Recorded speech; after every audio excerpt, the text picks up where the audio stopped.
संक्षेप में मौलाना अबुल कलाम आजाद की शिक्षा नीति, स्वतंत्रता संग्राम में भूमिका और साहित्यिक योगदान पर विस्तार से चर्चा करता हूं।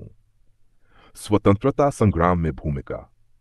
मौलाना आजाद भारतीय स्वतंत्रता संग्राम के अग्रणी नेताओं में से एक थे। वे 19 में भारतीय राष्ट्रीय कांग्रेस के सबसे कम उम्र के अध्यक्ष बने और 19 तक दोबारा इस पद पर रहे। उन्होंने खिलाफत आंदोलन और असहयोग आंदोलन में सक्रिय भाग लिया।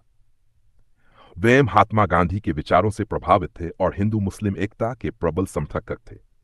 उन्होंने भारत छोड़ो आंदोलन मेंजीज में भाग लिया और ब्रिटिश सरकार ने उन्हें गिरफ्तार कर लिया। उन्होंने भारत के विभाजन का विरोध किया और मुसलमानों से भारत में रहने और देश के विकास में योगदान देने की अपील की। शिक्षा नीति में योगदान। स्वतंत्रता के बाद 1947 से 1950 आज तक वे भारत के पहले शिक्षा मंत्री रहे। उन्होंने आधुनिक शिक्षा प्रणाली की नींव रखी और कई प्रमुख संस्थानों की स्थापना की।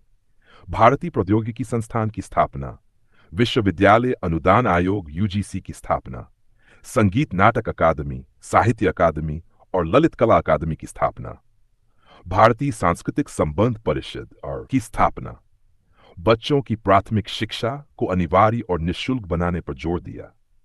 उन्होंने वैज्ञानिक और तकनीकी शिक्षा को बढ़ावा दिया, जिससे भारत में तकनीकी और उच्च शिक्षा का विकास हुआ। 3. साहित्यिक योगदान। मौलाना आजाद एक विद्वान, लेखक और पत्रकार भी थे। उन्होंने उर्दू में अल हिलाल और अल बलाग नामक पत्रिकाओं का संपादन किया, जिनमें ब्रिटिश शासन के खिलाफ विचार व्यक्त किए। उनकी प्रमुख रचनाएं गुबार ए खातिर, ये उनके पत्रों का संग्रह है जिसमें उनके विचार और जीवन अनुभव दर्ज हैं। तर्जुमान उल कुरान, कुरान की व्याख्या पर आधारित एक महत्वपूर्ण पुस्तक। तस्किरा, उनकी आत्मकथा। निष्कर्ष। मौलाना अबुल कलाम आजाद न केवल स्वतंत्रता संग्राम के नायक थे, बल्कि भारत में आधुनिक शिक्षा प्रणाली के स्थापक भी थे। उनकी विद्वता, धर्मनिरपेक्षता और राष्ट्रीय एकता के प्रति योगदान भारत के इतिहास में अमूल्य हैं। उनकी शिक्षा नीतियों का प्रभाव आज भी देखा जा सकता है और उनके विचार आने वाली पीढ़ियों के लिए प्रेरणादायक बने रहेंगे। क्या आप इनमें से किसी पहलू पर और गहराई से जानकारी चाहते हैं?